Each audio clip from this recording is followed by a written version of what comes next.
ताज्या बातम्या विचार नव्हे त्यासाठी सचोटी न्यूज चॅनल बघायलाच हवे।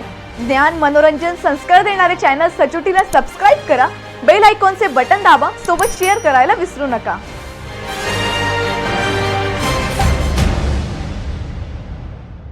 जिल्ह्यातील काही शाळांमध्ये शिक्षक व कर्मचाऱ्यांच्या नियुक्ती, सेवा मान्यता, वेतन प्रक्रिया तसेच प्रशासकीय कामकाजात गंभीर अनियमितता झाल्याचे प्राथमिक तपासणीत स्पष्ट झाल्यानंतर शिक्षण विभागाने कठोर पावले उचलली आहेत। विभागीय शिक्षण उपसंचालक नाशिक यांनी या प्रकरणात सविस्तर चौकशी सुरू करत संबंधित संस्था पदाधिकारी, मुख्याध्यापक, शिक्षक, विभागीय अधिकाऱ्यांना विस्तृत नोटीस बजावली आहे।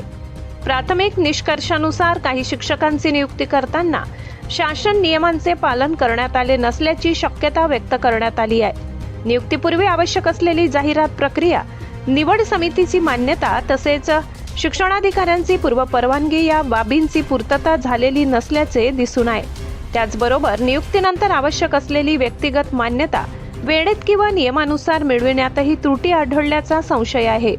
तसेच शाळेच्या अधिकृत ऑनलाईन प्रणालीमध्ये शिक्षक व कर्मचाऱ्यांची नावे समाविष्ट करताना ठराविक प्रशासकीय प्रक्रिया पाळण्यात आली नसल्याचे निदर्शनास आले आहे।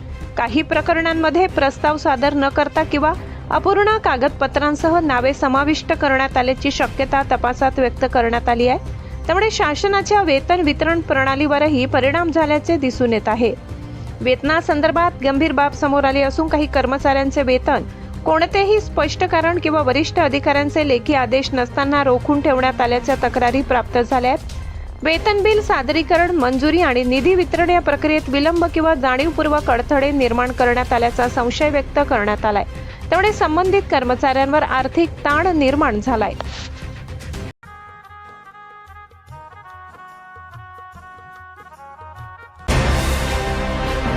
ताज्या बातम्या विचार नव्हे त्यासाठी सचोटी न्यूज चॅनल बघायलाच हवे।